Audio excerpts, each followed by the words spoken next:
उद्या दत्त नवरात्राचा पूर्वसंध्येला आपण सामोरं जात आहोत.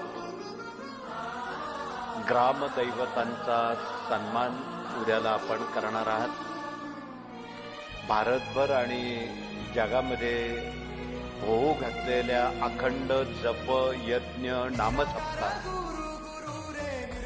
यामध्ये छोटी मोठी सर्वच केंद्र साप्ताहिक दैनिक केंद्राचा समावेश आहे.